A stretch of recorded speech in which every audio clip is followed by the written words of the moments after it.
ఇప్పుడు సాంకేతికంగా ఉన్నది, తర్వాత దీనికి సమాధానం చెప్తాము, పంపిస్తామంటే సరిపోద్ది. దానికి అభ్యంతరం లేదే, దానికి అభ్యంతరం లేదే. రాయలసీమ ఎత్తిపోతల పథకాలకు సంబంధించి సూటిగా ఇందాక కూడా ఇప్పుడు కూడా అడుగుతున్నాం. ఏదైతే ఇది ప్రధానం, ఎందుకంటే రాష్ట్రంలో అందరికి కావాల్సింది ఈ విషయం, అంతేగాని రాజకీయ అవసరాల కోసం కాదు. ఎవరైతే శాసనసభ సాక్షిగా తెలంగాణ ముఖ్యమంత్రి రేవంత్ రెడ్డి గారు ఏదైతే అంశాన్ని లేవనెత్తారో, రాయలసీమ ఎత్తిపోతల పథకాన్ని నేను చెప్తేనే చంద్రబాబు నాయుడు ఆపారన్నారు. అది వాస్తవా కాదా? అది వాస్తవా కాదా? అది వాస్తవం చెప్పండి. వాస్తవం అవుతుంది. ఒకటి. రెండు గౌరవ మంత్రి గారిని మీ ద్వారా అడుగుతున్నాం. ఈ పథకాన్ని మళ్ళీ ఎప్పుడులో ప్రారంభించి ఎప్పుడులో పూర్తి చేస్తారో దయచేసి మీరు సమాధానం ఉంటే చెప్పండి, లేకపోతే సమాధానం పంపించండి. అది ఈ రెండు కూర్చొని ఎందుకండి నేను అడుగుతున్నాం. అది నాకు కావాల్సింది. రాయలసీమలో ఎవరైతే తెలంగాణ ముఖ్యమంత్రి రేవంత్ రెడ్డి గారు శాసనసభ సాక్షిగా చంద్రబాబు నాయుడు గారు నాకున్న సన్నిహితులతో స్నేహంతో దీన్ని ఆపుకున్నానని చెప్పారో అది వాస్తవమా కాదా? అది ముందు చెప్పండి. రెండోది ఎప్పుడు ప్రారంభిస్తారు, ఎప్పుడు? ఎందుకంటే ఆయనే చెప్పారు అధ్యక్ష, ఆయనే చెప్పారు. ఎవరు జగన్మోహన్ హయాంలో వచ్చి ఎంత సాయం చేశారు, ఎంత ఖర్చు పెట్టారు, ఇన్ని ట్రిబ్యునల్ వచ్చి వినండి, మరి వినండి చెప్తానండి, చెప్తాను. నేను చెప్పకపోతే తప్ప అది ఓపిక చెప్తారుగా.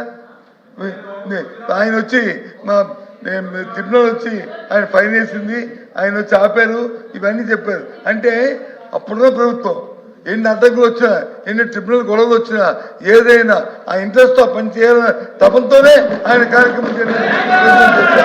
కానీ ముఖ్యమంత్రి వచ్చి ఈ ముఖ్యమంత్రి గారిని ఆపాదిస్తూ మా ఎదుర్కొన్న సేవ అనుబంధాలతో ఈ కార్యక్రమం ఆపాలని చెప్పాడు.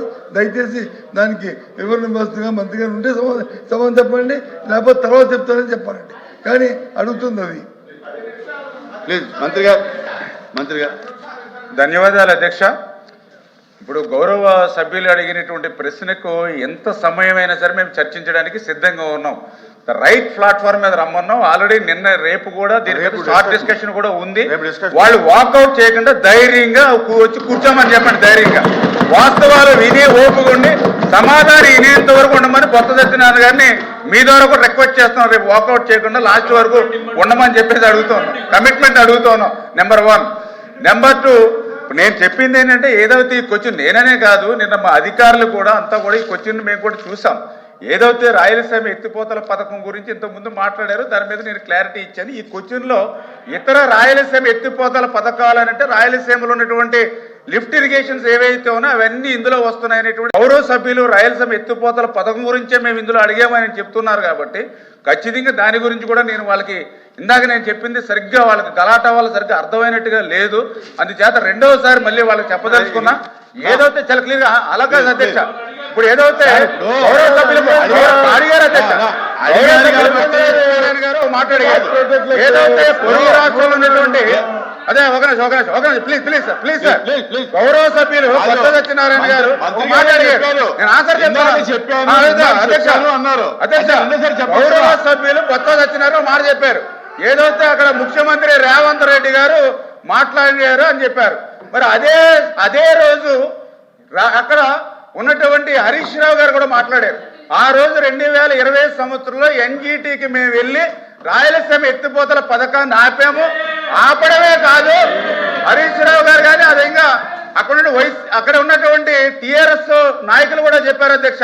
ఏదైతే ఆ రోజు జగన్మోహన్ రెడ్డి గారితో మేము మాట్లాడాము, దీని మీద ఇంత మించి వెళ్ళకు, నీకు ఆ రాయలసీమ ఎత్తిపోతల పథకం పేరు చెప్పి నీకు ఏం కావాలో అవి నెరవేర్చుకో, నీళ్లు మాత్రం అడక్కని చెప్పి మేము అడిగాం. ఆ రోజే మేము నిలిపివేసామని చెప్పేసి అక్కడ టీఆర్ఎస్ నాయకులు మాట్లాడుతున్నారు అధ్యక్ష. అంటే నేనేం చెప్తున్నానంటే పొరుగు రాష్ట్రంలో వాళ్ళ రాజకీయ లబ్ధి కోసం వాళ్ళు మాట్లాడతారు. ఇక్కడ వాస్తవాలు ఏంటనేది మనం అంగీకరించవలసిన అవసరం ఉంది. నేను చాలా క్లియర్గా చెప్పాం. మరి బొత్స సత్యనారాయణ గారు సీనియర్ మంత్రి అయినా ఆయన కూడా 2020లో జగన్మోహన్ రెడ్డి చంద్రబాబు నాయుడు గారు ఎన్జీటీ దానికి స్టే ఆర్డర్ ఇచ్చినప్పుడు అక్కడ ఏదైతే దాని మీద 2.6 కోట్ల రూపాయలు పెనాల్టీ విధించినప్పుడు చంద్రబాబు నాయుడు గారు జగన్మోహన్ రెడ్డి ముఖ్యమంత్రి అంటే దానికి సమాధానం లేనిటువంటి పరిస్థితి. Please, మేము ఎన్జిటి మాకు ఆదేశాలు ఉన్నా కూడా question hour 10 మేము minutes మాత్రమే ధైర్యంగా ఉంది. చేసామని చెప్తా Question ఉన్నారు. hour 10 minutes మరి మీరు మాత్రమే ఉంది. 2021లోనే ఎంబుక్ రికార్డ్స్ ప్రకారం 900 కోట్ల రూపాయలు బిల్ చేశారు.